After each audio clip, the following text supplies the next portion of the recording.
Test, test. I hear you.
Good evening, ladies and gentlemen, and welcome to the October 26th meeting of the Subcommittee on Ways and Means. Will everyone please rise and salute the flag? United States of America, and to the republic for which it stands, one nation, under God, indivisible, with liberty and justice for all. We should make the word plural. Roll call of the members of the Ways and Means Subcommittee. Councilor Janino? Here. Councilor McKenna? Here. Here. Councilor Morbido? Here. Here. Councilor Visconti? Here. Councilor Zambuto? Here. Here. And Chairman Powers? Here. Here. Quorum is present. And also Councilor Sereno is here too. Did we mention him? He's not on the committee, but he's here anyway. First item on the agenda, Council Order 20-061, motion presented by Councilor Rotundo, that the City of Revere look into the feasibility of covering the cost of Narcan with any pharmacy in Revere under the following circumstance. If a patron is requesting Narcan to immediately resuscitate someone who has overdosed. I don't know if we want to hold this until the end of the meeting, maybe. Be Councilor Rotundo, give him that courtesy. And the next one is 20-338. Councilor Zambuto's motion.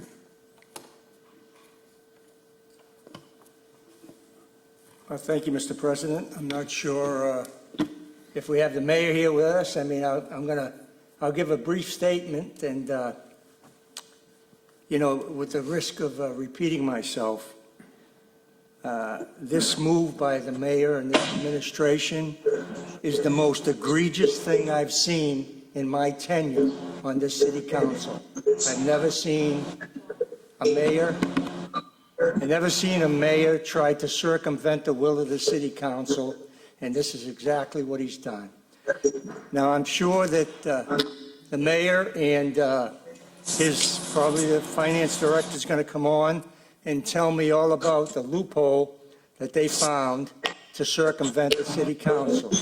And that's all well and good, but it doesn't make it right. This is the stuff that dictators are made for. This is the stuff that banana republics have This is not the stuff of a municipal government. And this, I just want to say that I'm not sure, I think about 4,500 people voted for me in the last election. And I want them to know that their mayor is trying to circumvent or is trying to discard their vote, because if a mayor can do this, he in effect makes the city council irrelevant. That's not the way this government is set up, and that's why I call it the most egregious thing I've ever seen in my long tenure on the city council. So whatever the explanation is, it's certainly not going to satisfy me, and I don't think it's going to satisfy my constituents. Thank you. Thank you, Councilor Zambudo. Are there any other councilors that want to speak on this? Councilor Visconti. I would, I'd like to say, you know, it's a bit disappointing, you know, that 5 months have passed, and these contentious budget hearings were already taking place, and the budget was approved the way it was by the committee, by the Ways and Means Committee, as well as the Committee of the Whole. And it's disappointing that here we are, 5 months later, talking about raises that were denied 5 months ago. You know, the memo that was presented to us says that we are, I think they quoted, intruding on executive functions. I call it doing my job and making sure checks and balances are in place. So, you know, for transparency reasons, I think it's necessary for all of us on the council to know, as well as the residents of Revere, to know exactly what federal, state, and local funds are being used to fund these raises. And above and beyond, what legal grounds does he have to circumvent the council? Now, he may have a loophole there, and they may have a loophole that they found. And like my colleague said, I don't agree with it. I think it just is not right. It should have been put to rest that day, and we'll wait and see. So above and beyond that, Chairman Powers, I would like to add in 2 motions, okay, that I'd like to have voted on tonight. Motion 1 is that the City Council request a written opinion from the Mass Bureau of Municipal Finance Law on the legality of certain appropriations relative to salaries made by the mayor in excess of what was approved by the City Council in the fiscal year 2021 budget without utilizing any of the provisions outlined in Mass General Law, Chapter 44, Sections 31, 32, 33A, and 33B. That's motion 1 that I would like voted on. And then I have another motion as well. Ms. Clerk, should we vote on that, or how would we proceed? Well, I think to make sure we're on the right track here, I'd like to have the committee, the members of the committee, vote to accept that. Great.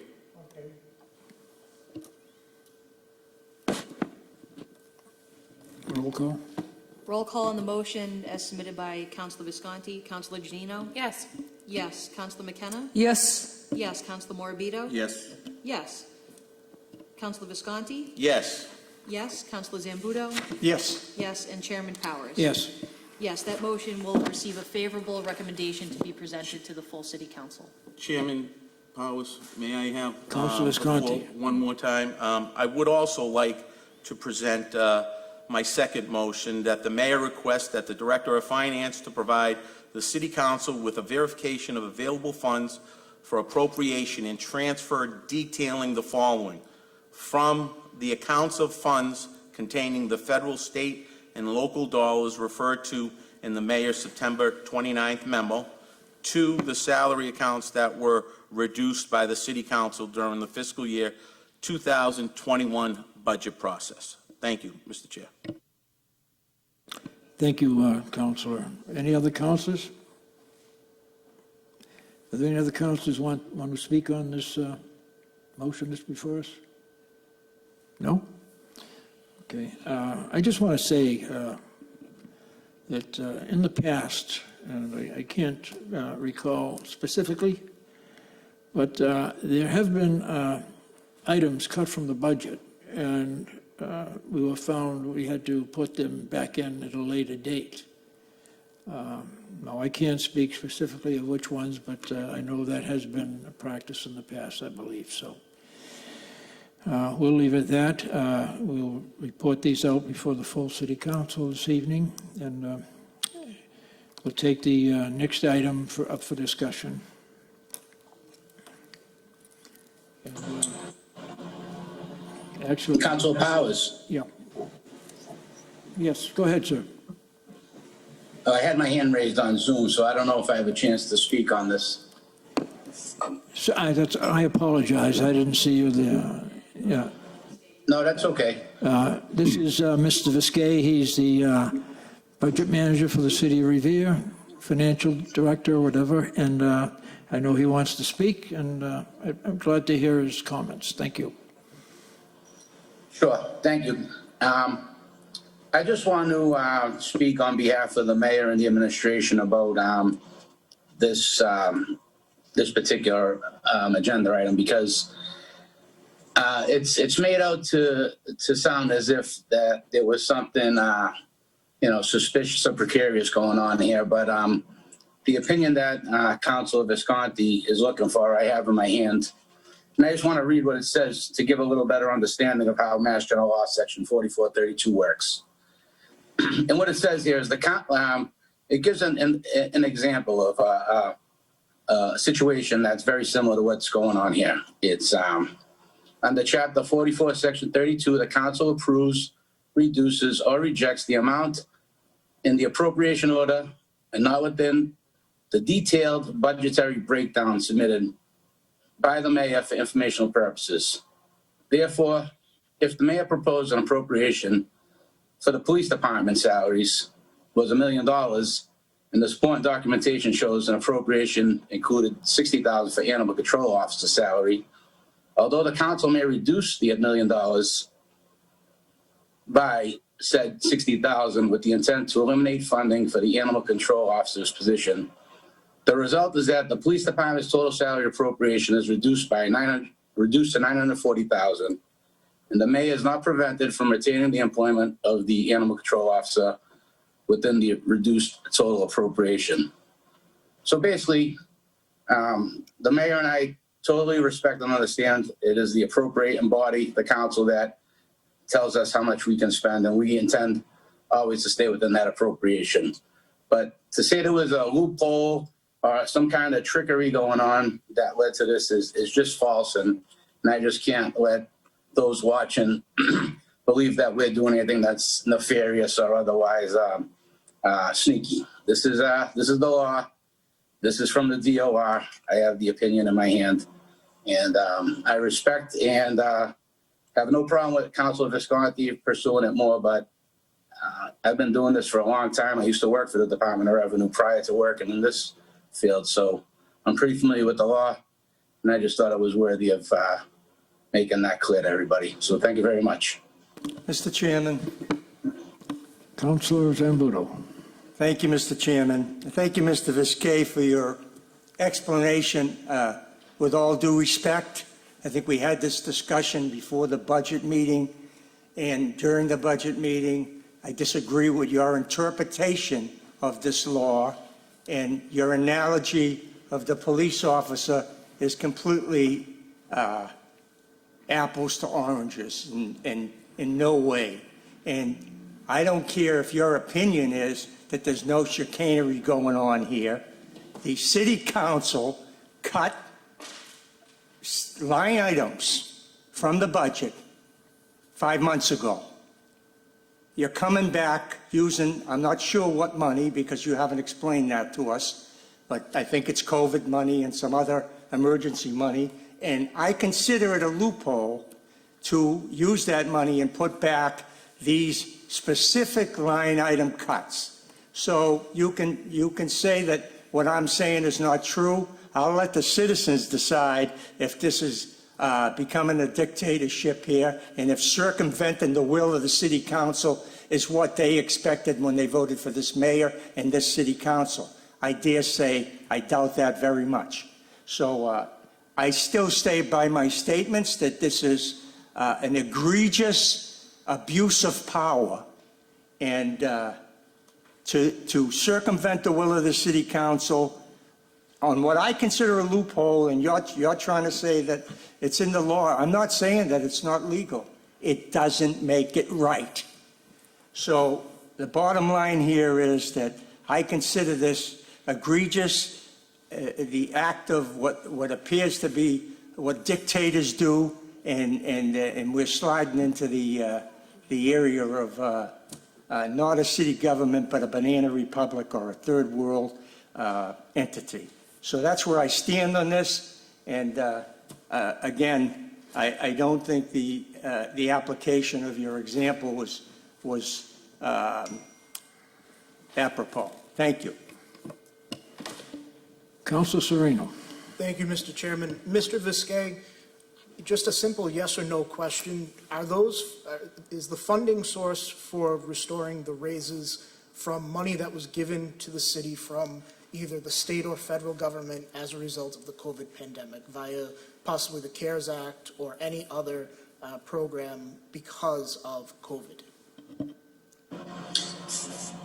I wish I could give you a yes or no answer because every situation is different, but some money is indeed being used from CARES funds to help with these raises. But in other cases, for example, Councilor Sereno, if there was a case where a department lost an employee and that position became vacant and that salary became available, so long as the administration stays within the appropriation, we have every right to use those dollars in the way the mayor seems fit. So again, I hate to be up here fighting with the council about stuff like this because I think we have a pretty good check and balance here. But the fact of the matter is that you are the appropriating body, but you're not you don't drive the detail of everyday budgeting, and that's what the executive office does. So in short, yes, some dollars are used from that CARES, but there's also other grant dollars that are used. There's also other special revenues, and there's also just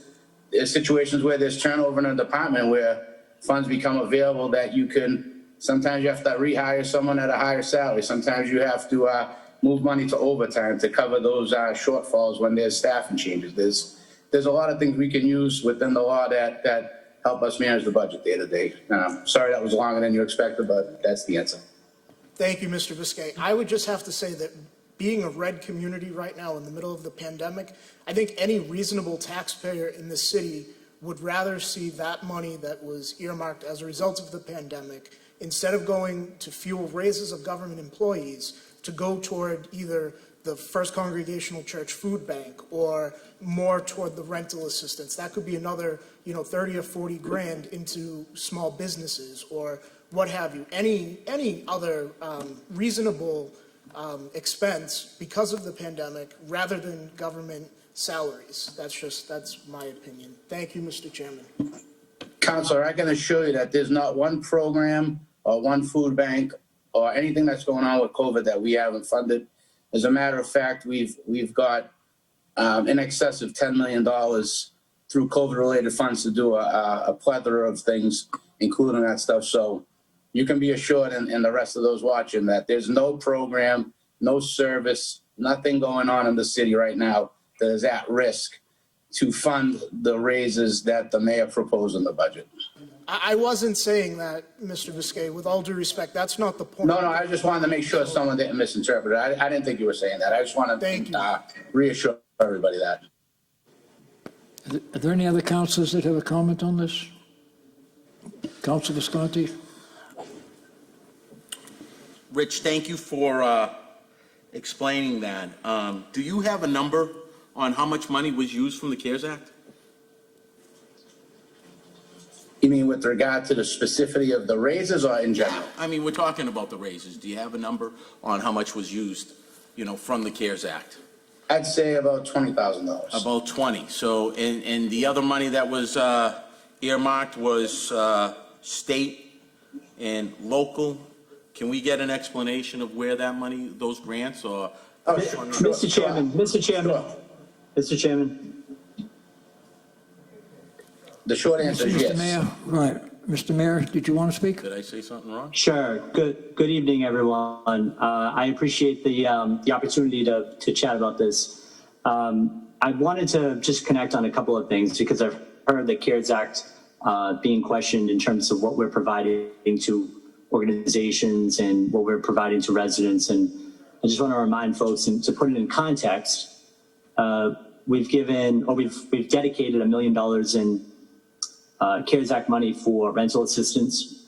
We've earmarked close to $500,000 for community organizations in the city, like the First Congregational Church. We've earmarked money to update City Hall to make sure that there are plexiglass pieces in the council chamber, in city offices. And when we think about what we're talking about, $20,000, I kind of have to shake my head and wonder why we're doing this. The fact is that, as Mr. Visquet said, the executive has the ability to run the day-to-day operations of the city. The executive has the ability to run the budget of the city. That's what I'm entrusted with. And while I appreciate the passion that the council shows, I don't appreciate being called a dictator, being told that I'm running a third world city. It's just not true. And I'm going to push back on it when I hear that. And I can't help but wonder what motivation folks have to talk about $20,000. Other than either political motivation or some sense of wanting to continue this conversation. The administration, I have been very upfront and transparent in terms of what we're doing. That memo was sent in a manner to explain to the council that while I appreciate what the budget process, and I've been part of the budget process as a city councilor, and I've been part of a process where we've made cuts. I appreciate that. I appreciate your role in helping make the city a better place. What I don't appreciate is when we get to name calling or when we talk about the city being a third world city. And that the meaning behind sending that memo was to be, in fact, transparent and to let the council know, hey, this is what we're doing. I kind of thought that it would be received pretty well. The fact that we've been able to find added opportunity to find the lag in city funds to be able to make the minimal cuts that the city council made whole. And again, I appreciate the city council's role, and I appreciate the conversation. What I don't appreciate is being called a dictator or being told that I'm running a banana republic. I'm much more of an old Navy guy, but I appreciate and will continue to work with the city council. And these are incredibly challenging times. We have been a red city for a very long time.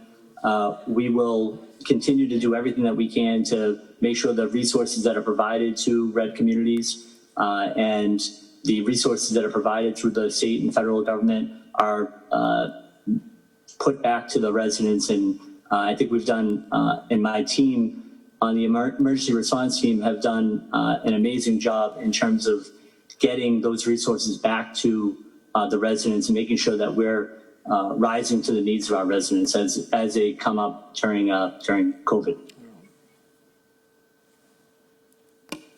Thank you, Council Powers. Thank you, Mr. Mayor. Council President Keefe. Thank you. I apologize if I showed up a tad late. I was just running here from work.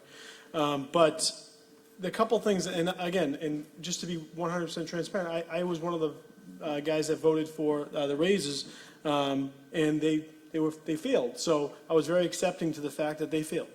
And, you know, you stick with the council decision on that. And, you know, it was a bit surprising to me to see that this came through.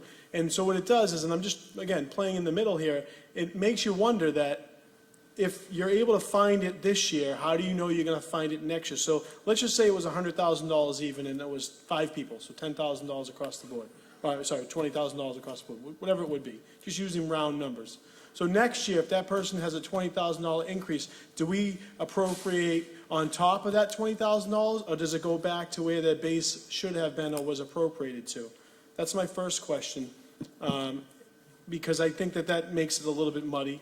And then the second question is, you know, and this is where, and I guess, Mr. Mayor, and I respect your decision, but I also, you know, it gets a little murky where when we make cuts, and we didn't make many cuts, we made, you know, we proposed, I think it was a little over $100,000, so it wasn't substantial at all. You would think that you should have been excited with that.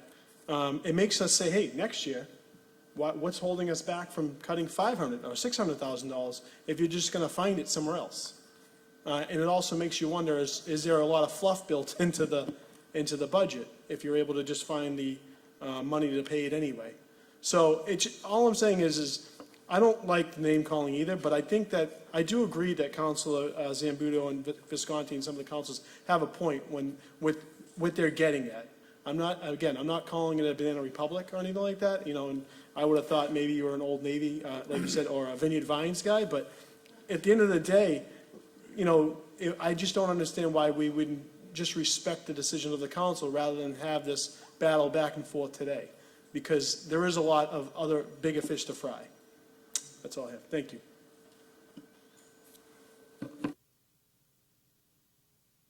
Council Zambudo.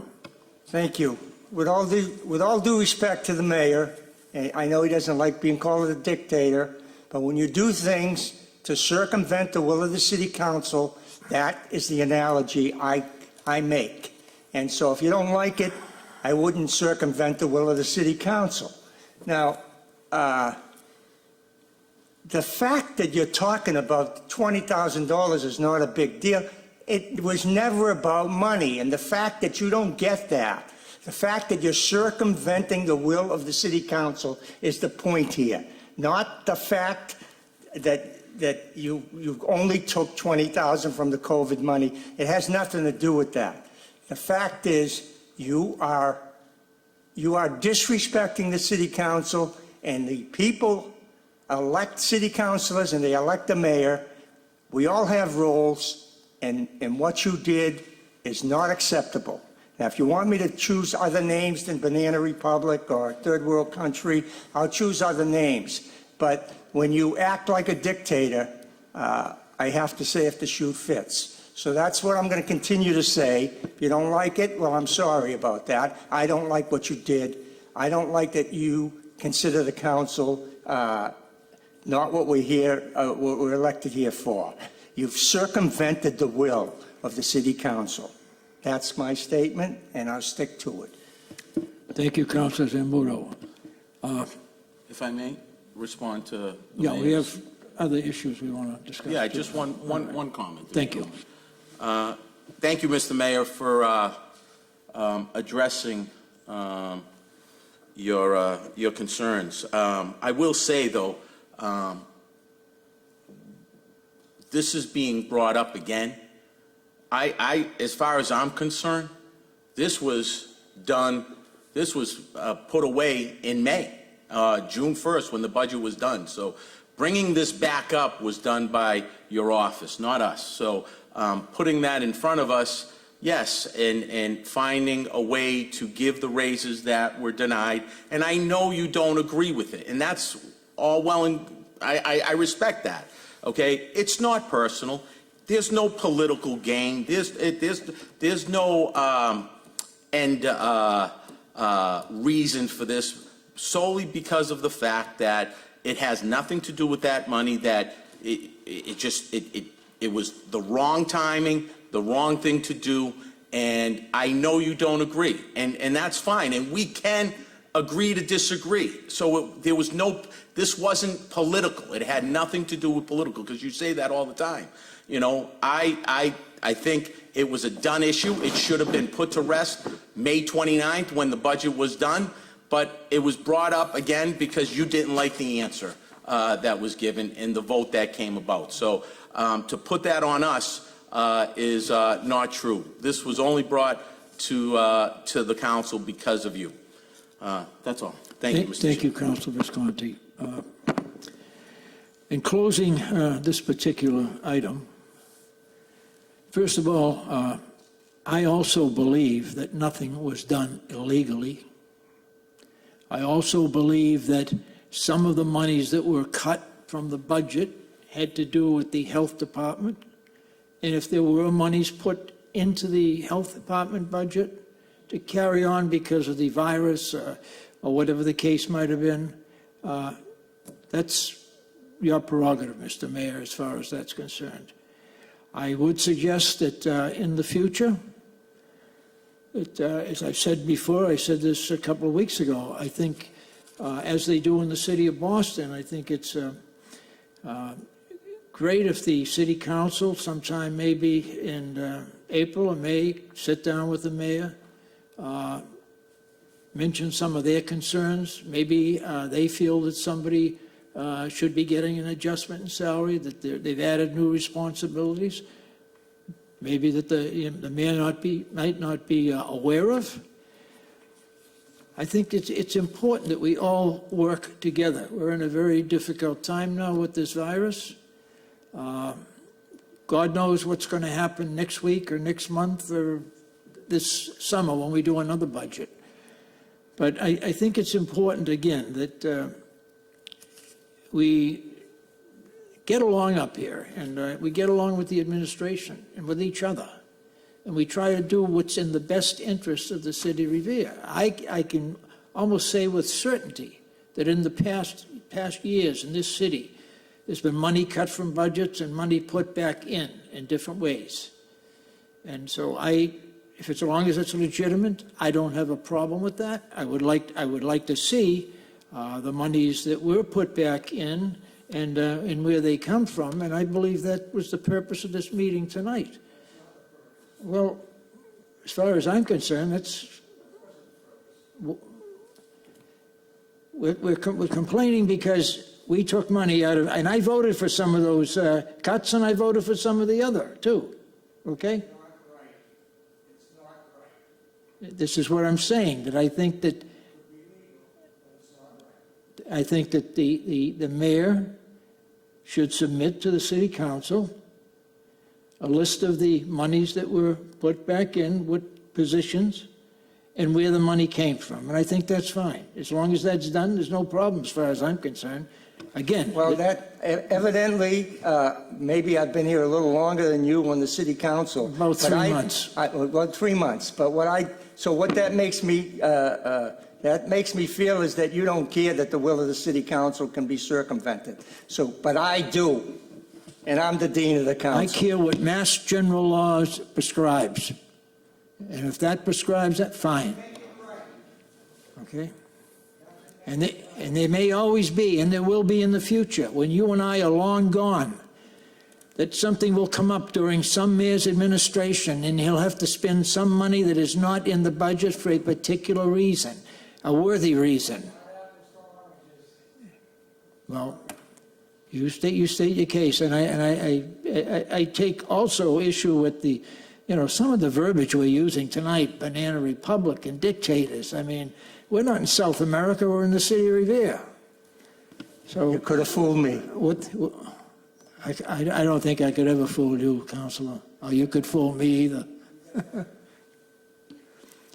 All right, we're going to move on to the next item. The Next item is a motion by Councilor Rotundo that the mayor look into the feasibility of donating $25,000 to the First Congregational Church, care of the Caring Heart Ministry. All right, I'd like to hear the councilors that want to speak on this.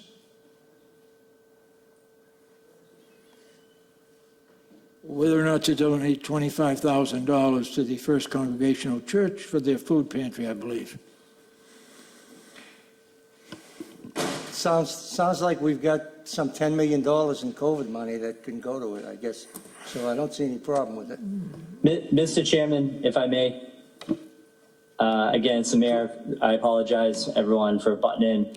But I did want to mention that I talked to the councilor about this, and we have made it clear both to the First Congregational Church and to the councilor that there is a community organization grant program that through CARES Act that we're funding, and we would encourage any community organization to take advantage of that. I know the First Congregational Church will be doing that, and I'm sure other folks will be doing that. So that is kind of the update from our end in terms of this particular motion. So that's a moot motion then, right? Am I correct? Sounds like it's under control. Thank you. Thank you, Mr. Mayor. The next item, Next calendar item for the Ways and Means Committee was the communication from the mayor relative to the updates regarding the FY 2021 budget. that's what we were just discussing, yeah.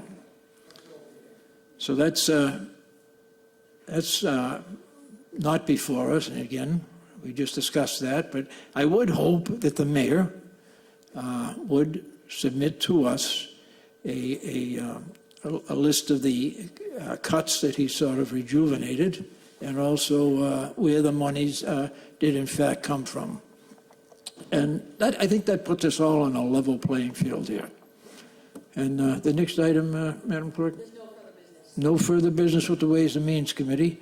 I'd like to take a vote as to whether or not we're going to do that money with the food pantry.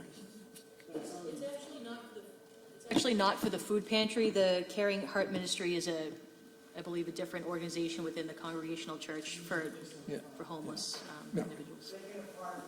Yeah. Yeah, place on file then, okay?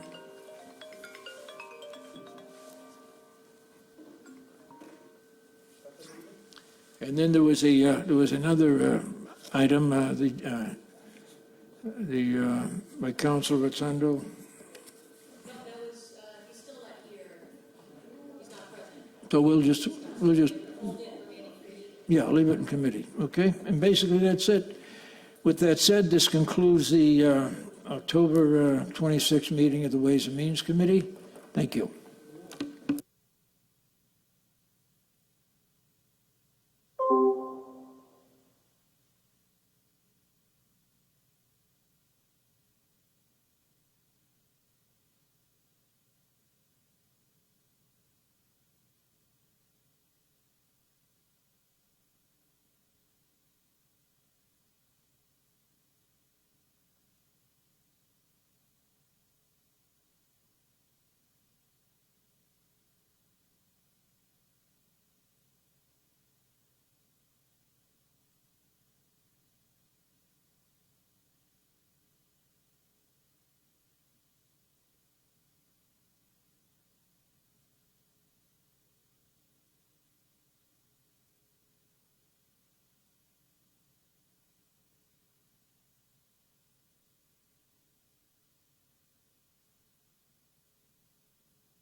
Good evening.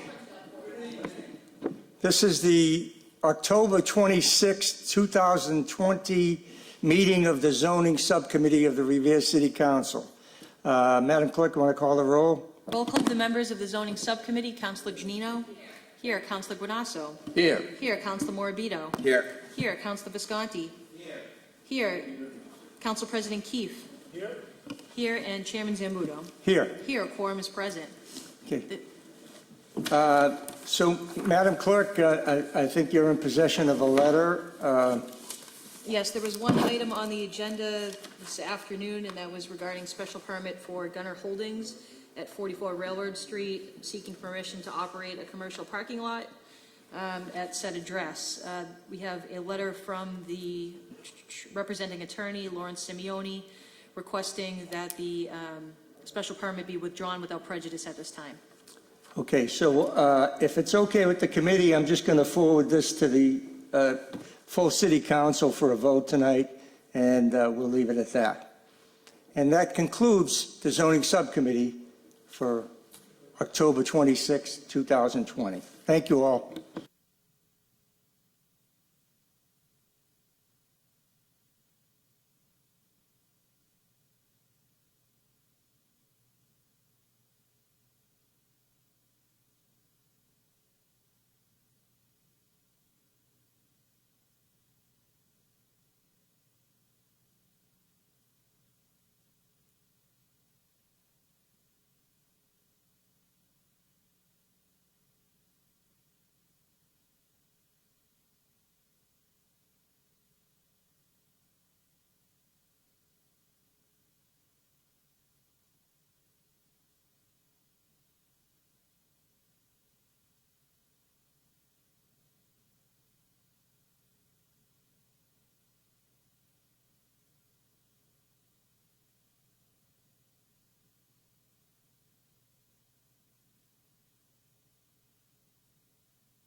Hello, I'm President Keefe.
Good evening. Today is Monday, October 26th. Welcome to the Legislative Affairs Subcommittee. Tonight we have 5 items on the agenda. I'm going to take a roll call first. Roll call of the members of the Legislative Affairs Subcommittee. Councilor Novoselsky. Present. Is here. Councilor Powers. Here. Here. Councilor Sereno. Here. Here. Councilor Zambuto. Here? Here. Council President Keefe. Here. Here. And Chairman Morabito. Here. Here. Quorum is present. So first item on the agenda is motion 2123. Motion presented by myself and Councilor Keefe, a motion relative to vote-by-mail elections. Taken into consideration, the process is already began, and we put this motion in February, so it just didn't get to committee. And soon after we submitted the motion, the state had already passed its voting regulations. So I am going to place this on file if no one has any objections. Second that. No. Next item on the agenda is a motion 2221, motion relative to governmental bodies shall not commence before the hours of 6:00 p.m. Can you read the? Yep. So the actual text of the proposed ordinance amendment is as follows. Section 2.03.050 of the revised ordinances of the City of Revere is hereby amended by inserting a new subsection, Section 2.03.050E, as follows. E, all meetings of governmental bodies shall not commence before the hour of 6 p.m., Monday through Friday, or before 10:00 a.m., Saturday or Sunday. Do any members have any comments or? Maker of the motion. Councilor Sereno. Thank you, Mr. Chairman. This motion seeks to provide greater opportunity for public engagement in our public process. As elected officials or appointed members of the city's boards and commissions, we're here to facilitate the people's business. It's reasonable to expect that the vast majority of our residents and taxpayers who are not retired are working during conventional business hours of 9 a.m. and 5 p.m. Therefore, when our council or other municipal bodies are meeting during these hours, we're actually hindering the average citizen's ability to participate in the conversation in real time.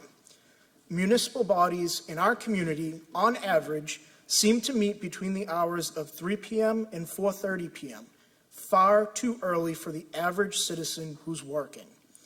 Last week alone, there was a site plan review committee meeting at 10 a.m. on a Tuesday. There was a license commission meeting at 3 p.m. on a Wednesday, a zoning board of appeals meeting at 4 p.m. on the Wednesday, and we had a city council public works subcommittee meeting to discuss overnight resident parking at 4:30 p.m. on a Thursday.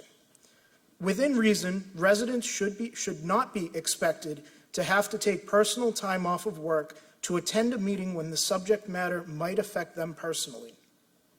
As a council, we tend to have marathon subcommittee meetings that begin at 3:30 p.m. on Mondays, sometimes as early as 3 p.m. on Mondays, culminating with our committee of the whole meeting at 6 p.m. Although most times we're able to dispense with the agenda in an appropriate time frame, there have been multiple occasions, since I've been on the council at least, when subcommittees have gone into overtime and have hindered the start of the next meeting. In my 10 months on the council, I've also seen subcommittee meetings where, due to time constraints, residents who have tuned in did not have the opportunity to speak. Just last week, we had a subcommittee meeting in which the chair made clear that he did not want the meeting to run much past the 1 hour that he had allotted for the meeting. As I've said, we're conducting the people's business, and whether it takes us 1 hour or 5 hours, meetings should run as long as they need to go. Although I'm a freshman city councilor, what I'm proposing really isn't so radical when you think about it. Our neighboring city of Malden has an ordinance that states All public hearings before municipal boards or commissions shall be held in the evening between the hours of 6 p.m. and 10 p.m. Similarly, our neighboring town of Winthrop has an ordinance that stipulates their regular town council meetings shall be held on the first and third Tuesday of the month at 7 p.m., and standing and special committees of the town council shall be held on the third Tuesday of the month at 6 p.m. Though not in their bylaws, in practice, our neighboring town of Saugus's public meetings tend not to begin before 6 p.m. I think you'd be hard-pressed to find many residents who would oppose this motion, and some feedback that I've received from our constituents collectively. This is an absolute yes, and I hope your colleagues concur. Absolutely, the citizens of Revere have been asking this for years. Yes, for me, I've missed out on attending many meetings because my job is between 8:30 a.m. and 5 p.m., and this would help workers. So whether it be the will of this committee to vote on the exact language as I proposed tonight, or if we work to amend it to garner more feedback from other elected or appointed officials, I think the residents of our city would look very favorably on us if we adopted this into practice. I would respectfully ask, Mr. Chairman, that the committee take a vote either tonight or at our next regularly scheduled Legislative Affairs Subcommittee meeting. Thank you. Thank you, Councilor Sereno. Any other member would like to speak? President Keefe? Thank you, Mr. Chair, and thank you, Councilor Sereno. I too agree that this is a really good motion, and on its merit should be followed. I just get nervous where there's always that one instance where there's an exception to the rule. So it's one of those where I don't know if it's a one-size-fits-all. I mean, I actually have to rush out of work to get to these meetings. So it would benefit me greatly to have them later. But then I look at the opposite sometimes when, we have a lot of senior residents, and when the meetings go past 8 or 9 p.m., they're heading to bed, or they just don't want to watch anymore, and they shut down. And then on the same breath, the only other hesitation I do have is overtime or keeping staff in the building, or different buildings, if it's a school committee meeting, keeping staff in the buildings after hours much longer than they should be, and then there's a slight cost to that. So I'm just curious if, without a motion or without an approval, if we can, kind of have a gentleman's agreement that we don't start meetings before a certain period of time, certainly important meetings. And I totally agree with that. We shouldn't have an important meeting at 3 in the afternoon. That to me, it's almost like it gives you the perception that we're trying to sneak something through. And I'm not saying us, but there's a different agenda there. I do know that the site plan review is at 10 a.m. Now, I'll say on that, site plan review a lot of times are contractors.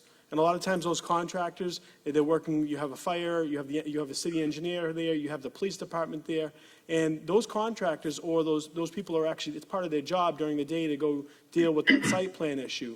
A lot of times they don't want to be here at 6 o'clock at night, nor would the city engineer that, probably is working 8 to 4 or 9 to 5, or maybe a police officer or whatever it may be. So again, I just think there are some exceptions to the rule. Certainly the majority of the meetings, I agree 1,000%. After 6 p.m. is perfectly fine. So I don't know if there's a way that we can kind of, find a happy medium. I don't know. I mean, it's your motion, and I'll be in support of it. But I would like to know if we can have the ability or flexibility to have some exceptions. Thank you, Chairman, and thank you, Councilor. Councilor Powers? Thank you, Mr. Chairman. I agree wholeheartedly with the motion. I think it's long overdue. I remember years ago, and I believe Councilor Granasso would also remember that city council meetings back then, some might start at 7 o'clock in the evening. And sure, they went on until maybe 10:30, 11 o'clock, but it gave the residents of this city, the taxpayers, the people who are mostly affected by what we do up here and what other departments do, it gave them a chance to be recognized and let their feelings be known on certain matters coming before the city council, rather than just, as one of my colleagues alluded to, having a meeting at 4 o'clock in the afternoon, and, nobody's having the opportunity, or somebody would have to take a day off or half a day from work to make themselves involved and state their case. So I agree wholeheartedly. Doesn't matter to me a bit. I think, we're all here to do what's best for the city, and I think that works out fine as far as I'm concerned.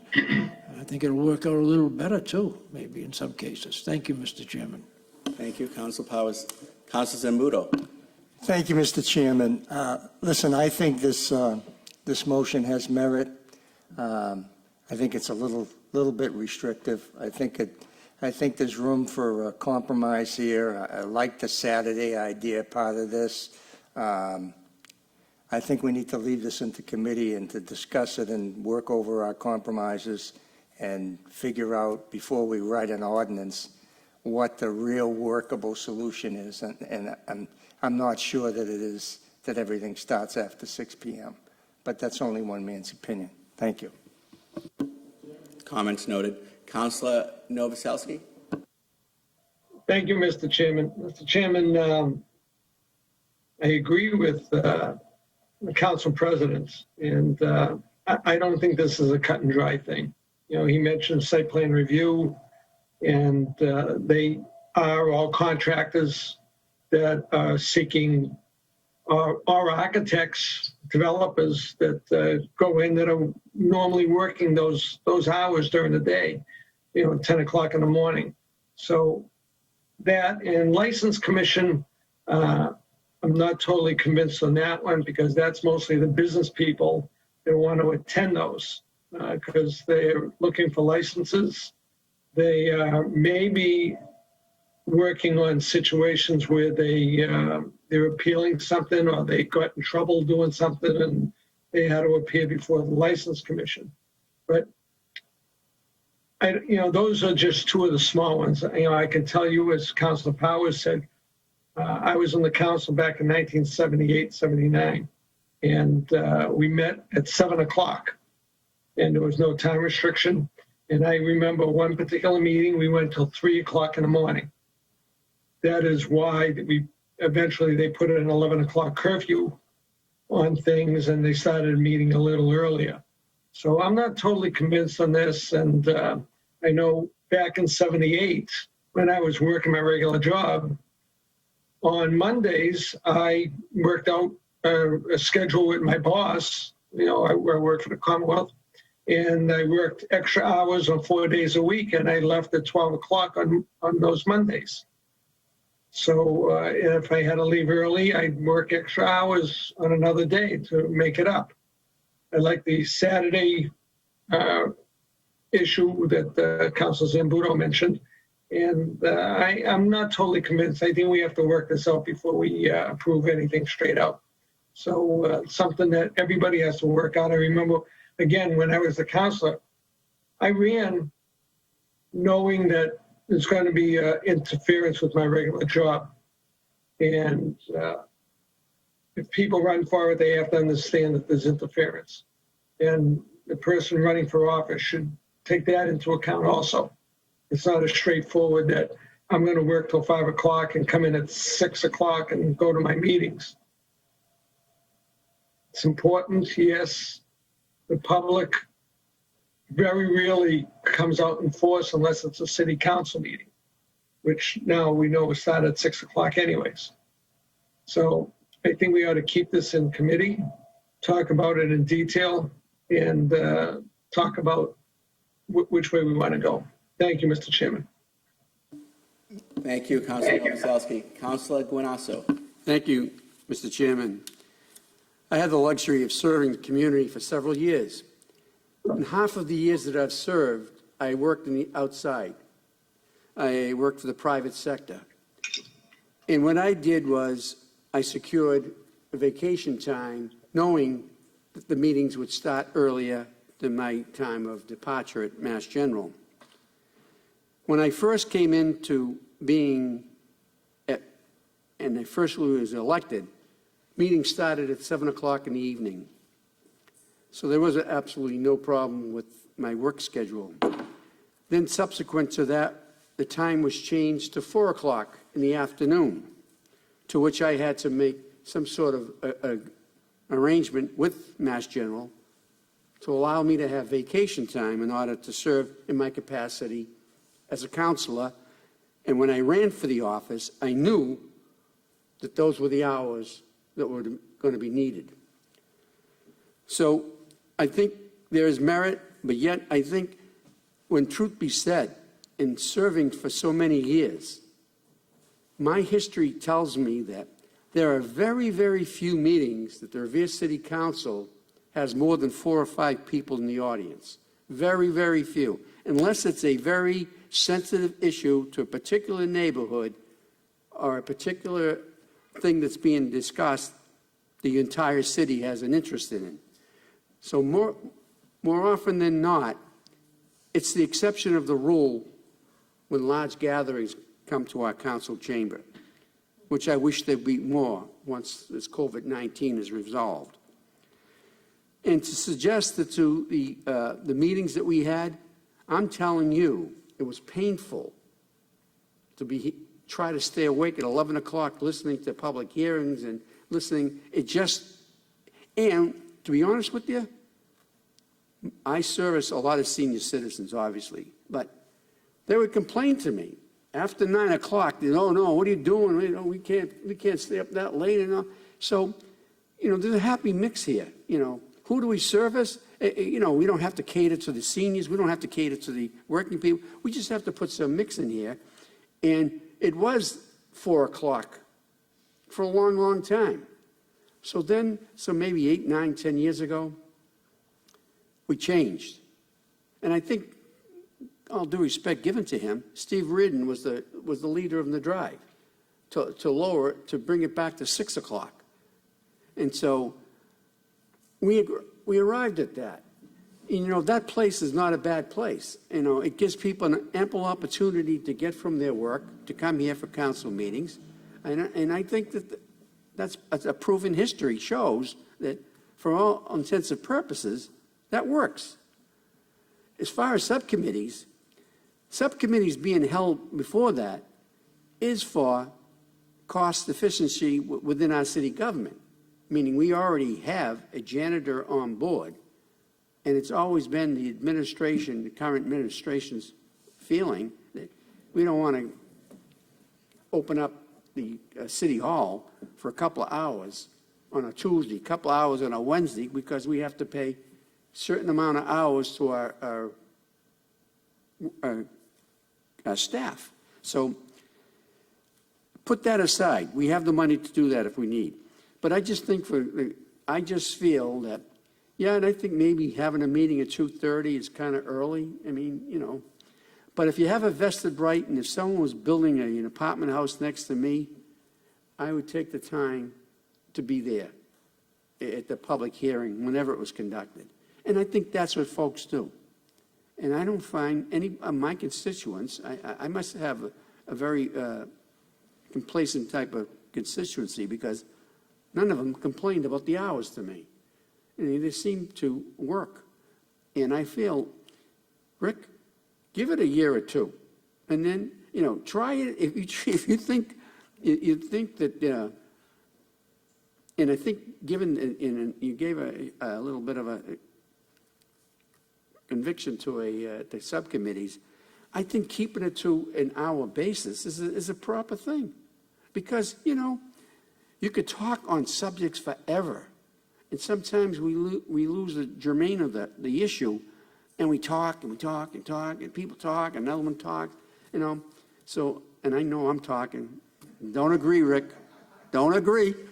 But I would be very much opposed to any change at this time. Thank you, Mr. Chairman. Thank you, Councilor Guanasso. Councilor Visconti. Thank you, Mr. Chair. Contrary to my fellow councilor, Councilor Guanasso, I agree with Councilor Serino on this motion. I do think, and I'm not sure if your motion includes the school committee, because if it does, then I think there should be some amendment to that and not include the school committee, knowing that a lot of their meetings do, as a former school committee member, happen during the day, and whether it's the school kids, and I know the mayor is the chair of that, and I remember as a school committee member, we tried to work around his schedule as well, and try to get everybody there. So, but I think the residents, I don't think it's right for the residents to have to take a day off, especially now. So I'm in favor of it. I'm not on the subcommittee. Thank you for some leeway here, Mr. Chair. But if it does come in front of us, I am in favor of it with some amendments, obviously. Thank you. Thank you, Councilor Visconti. Now, just a point of information that this change would affect school committee, any governmental bodies, any license commissions, any subcommittees of school committee, any subcommittees of council. Let's keep in mind that Mondays are designated for city council by law, and Tuesdays are school committee. So looking at the scenario, we have Wednesday and Thursdays to set other subcommittee meetings and license meetings, because we might get into a little time crunch if we have all governmental meetings on Monday or Tuesday. Mr. Chairman, to that I would say that last week, the License Commission and the ZBA were meeting simultaneously. So it happens now, and we make do. Thank you. I just wanted to give a point of information to Councilor Visconti. I also want to give Councilor Serino an opportunity to respond to what fellow committee members said. Also, from there, we'll go to proponents and opponents. Thank you, Mr. Chairman. So, Mr. Chairman, Ira. Mr. Chairman. Councilor? I think I had the floor, Mr. Councilor. Well, I just want to let him know that there's attendees that are waiting to go online and ask questions. Yes, Councilor Novoselsky, I think you have a bad connection again. I was going to let Councilor Serino speak, and then I was going to go to proponents and opponents. Okay, thank you. So, Councilor Serino, thank you you, have the Mr. floor. Chairman. I just want to say that this isn't about us as city councilors. I have the world's best boss, and I have a ton of vacation time. And I do take personal time, vacation time, when need be, to attend these meetings. This is more for residents, really. I think within my first month of being a city councilor, we had a planning board meeting about Caddy Farms in North Revere. And I tried to rally the North Revere residents to come out. And there were a few that, said, Jesus, I would love to go, but I'm working. It's at 4 p.m. And at that first planning board meeting, only 2 North Revere residents were able to attend. I'm thinking of last month, we had a zoning board of appeals meeting to discuss the proposed development on Washington Ave at the corner of Sherman Street. And I had residents of Sherman Street who said, I would love to tune in, but I'm working. It's at 4 o'clock. I can't make it. So this is more for our residents. I don't care. I'll take vacation time. I don't care. So that's it. It's not about us as councilors. I knew what I was getting into, and I've been following the council since I was a little kid. So I remember when you guys would meet at 7 p.m. We used to watch it over dinner, in our house. So it's not about us as councilors. This is for the residents. And to Councilor Visconti's point, it would, as it's written, include the school committee.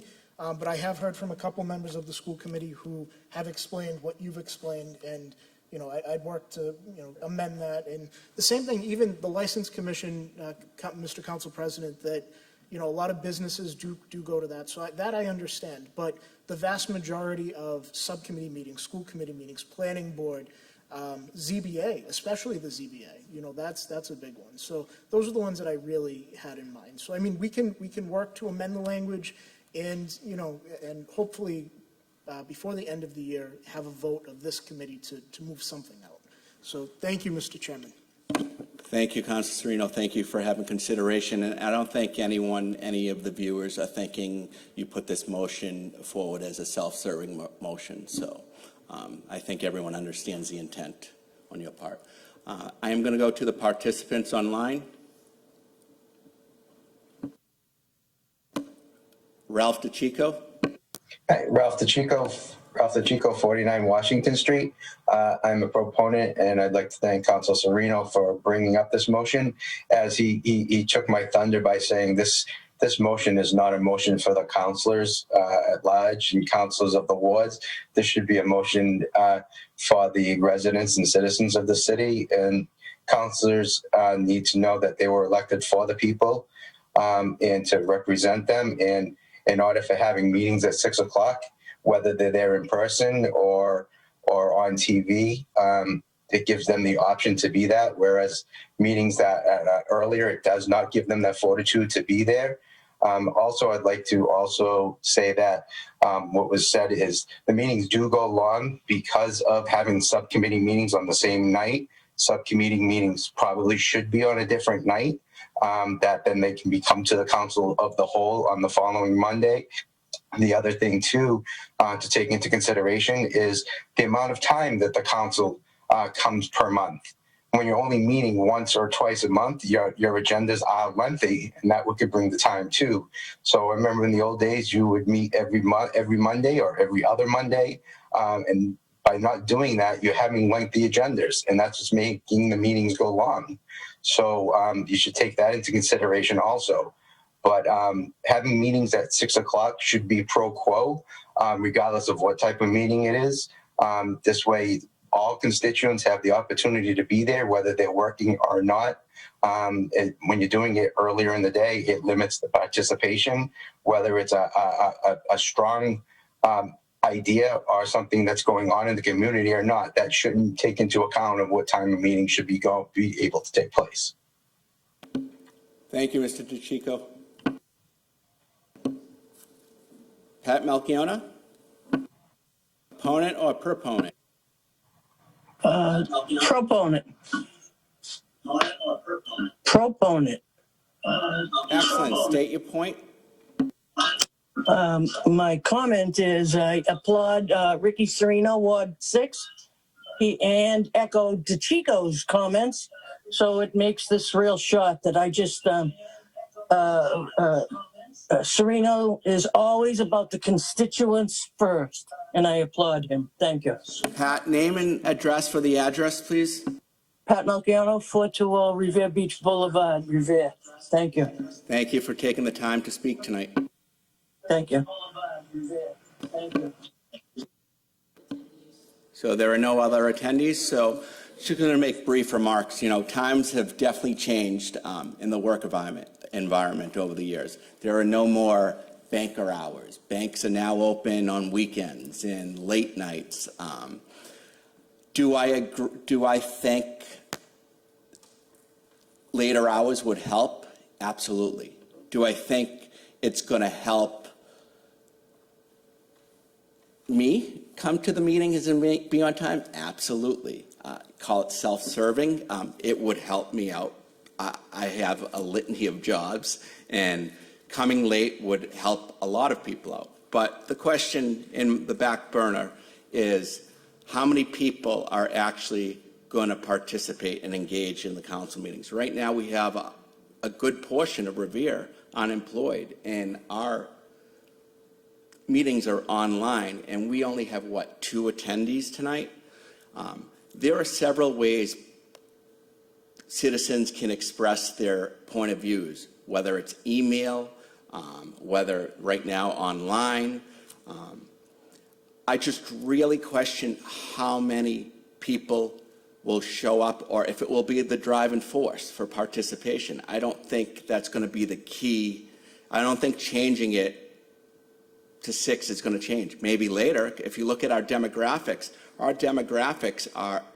the hospitality, restaurant industry. And once again, some restaurants don't open until 4 p.m. and they work late. So I don't think you're going to win some and lose some with this motion. Not everyone's going to be able to make it at 6 p.m. Not everyone's going to be able to make it at 4 p.m. At the same time, the question is whether this fits the demographics. Am I in favor of it? Yes.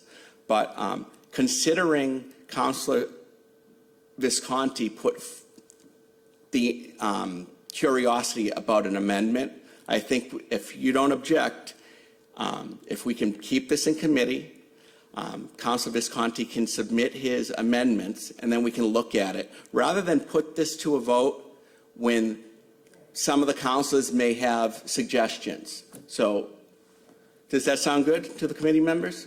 And Councilor Serino, the maker of the motion? Mr. Send it to Chairman, committee.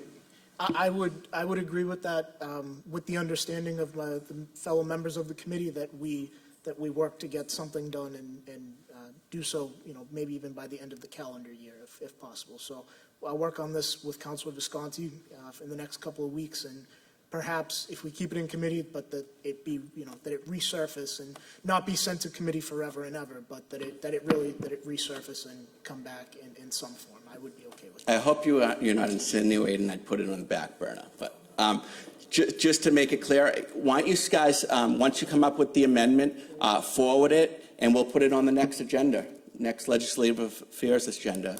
Is there any availability for? There is on the 9th. Why don't we set a meeting for the 9th, submit the amendments by the 9th, and we'll vote on it on the 9th. Sound good? Next item on the agenda is 2260, a ordinance amending the establishment of the Human Rights Commission. Can you read this amendment? This proposed amendment was submitted by Councilor Rotundo. Section 1, 9.28.020B1, Establishment of Human Rights Commission, is hereby amended by inserting the following sentence at the end of the subsection. Any commissioner appointed by the mayor and confirmed by the city council can be recalled by a majority vote of the city council. Section 2, 9.28.020D, Establishment of Human Rights Commission, is hereby amended by inserting the following sentence at the end of the subsection.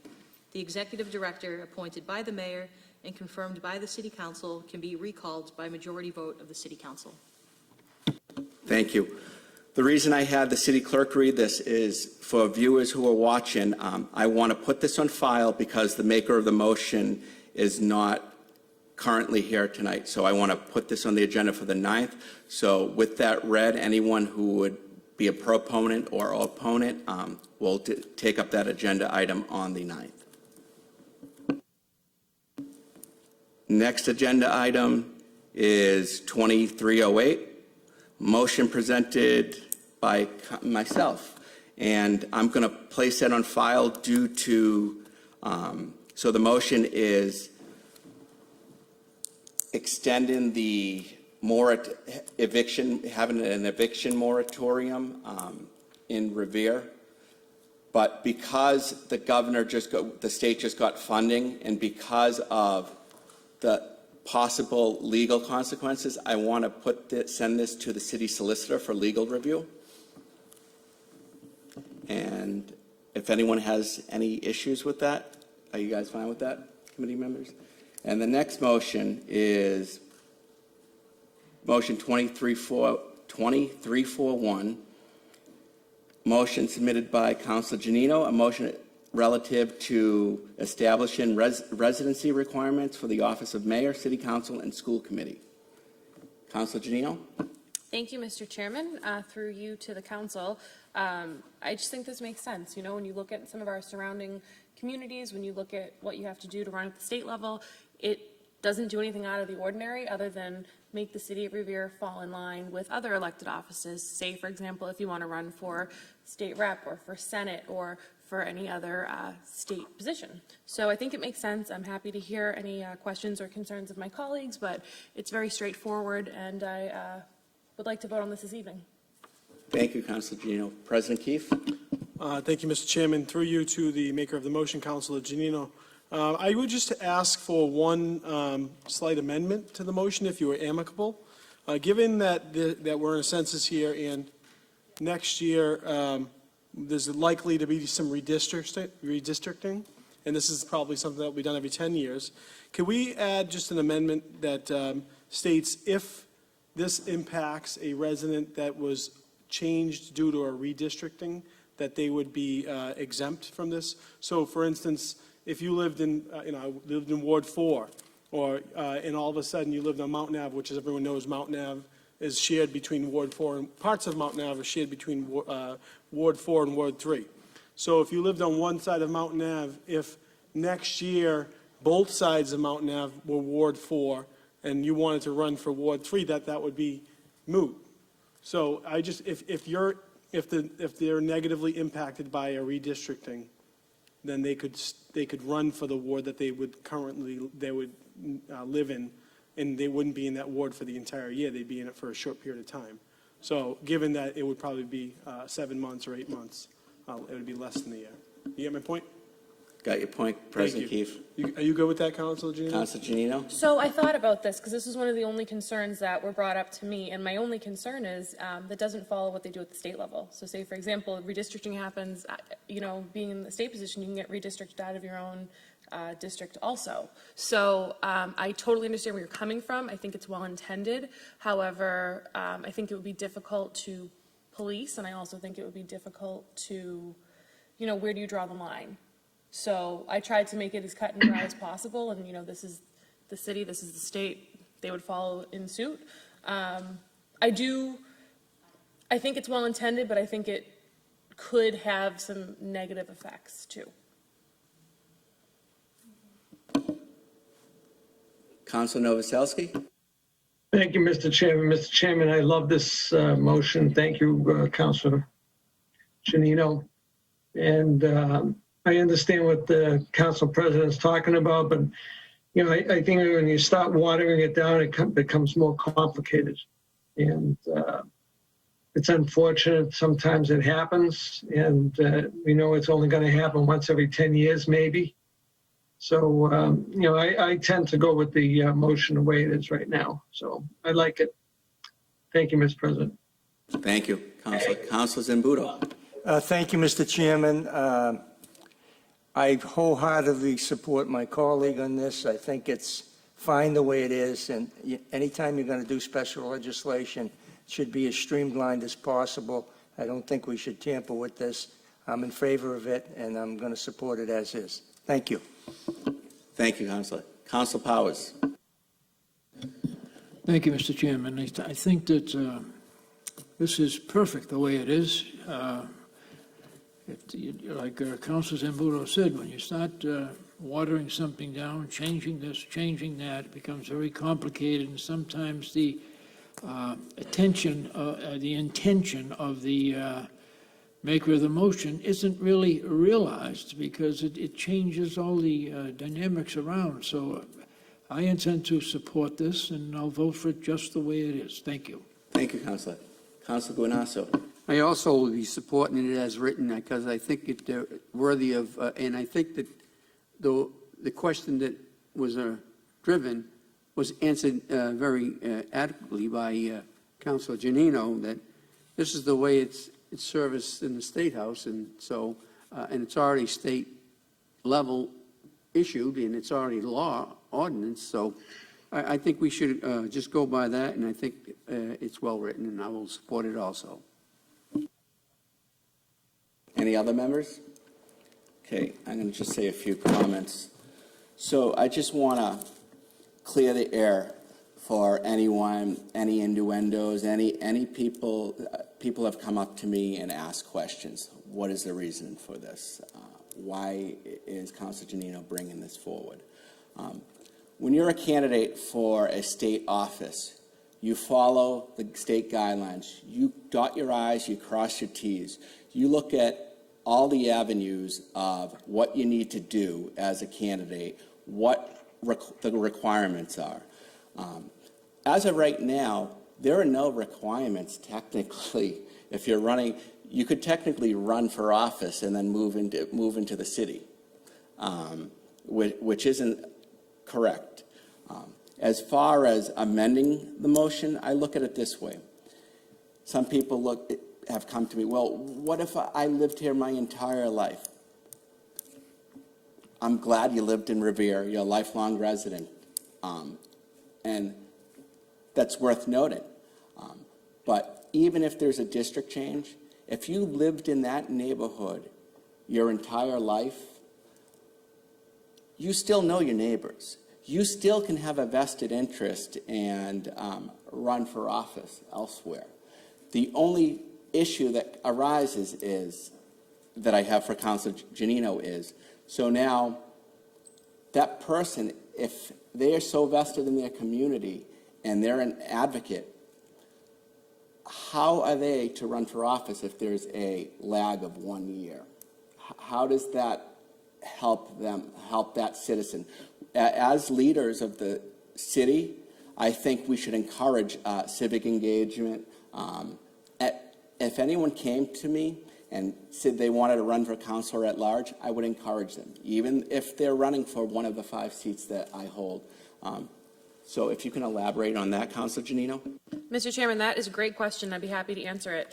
And I think it's pretty straightforward. If, that does happen, run at large. If you've lived in the city your whole life, you represent the whole city, that's a great position, or run for the ward that you're in. Again, it's no different than at the state level. If Revere was changed and, Ward 6 became a part of Speaker DeLeo's district, out of the game. You know what I mean? So it's really no different than how the state is set up currently. So I do believe, there's 5 councilor at large seats. There are 6 ward seats in school committee as well. In the school committee, it's not limited to wards. You can live anywhere in the city you want. So it's only restrictive to a ward seat. And I really don't think it's irrational to want to live in a community for a year before just representing that community. Comment taken. Once again, I go back to, and I'm not going to go back and forth. I'm for the motion. I guess I just don't want, if someone's vested and just wants to run locally, as you know, as an at-large councilor, that the velocity of a campaign is, the magnitude of running an at-large campaign is more extensive than a ward race. So once again, I don't know if we should, maybe we should have the solicitor look at this. I don't think there's any need. I think if you want it, work for it the same way we all did. Here's the deal. Mr. Chairman. Mr. Councilor, you have the floor if you'd like to speak. Thank you. I think we've beat this to death, and now I see Councilor McKenna wants to speak. So I was going to say that I want to move this forward and vote on it. He tried to steal your thunder, Councilor McKenna. No, he's been very good to me. So thank you, Mr. How sweet. I love this love fest. What a love fest. I love this. Thank you, Mr. Chairman. I would like to give an example. So I've lived in Beachmont for 60 some odd years, and I had an opponent who had come into the city from another city and lived on Winthrop Ave for 3 months and ran against me as a candidate. She didn't win, of course. I'm still here. But, these things are not fair. If you need to be invested in the city, if you're going to be a ward councilor, you need to be invested in the ward. And that's how I feel. And no one should come in after 3 months and run against a ward councilor. Or no one should come in, and that's just how I feel. No one should come into the city for 3 months and run for mayor. So there should be a stipulation. And I think, I just think Councilor Janino is right on. So thank you. Thank you. I am actually going to put forth a vote whether to vote on this tonight. I'm going to call a roll call for the members. So, Ashley, if you can just call a roll call on whether to take a vote tonight.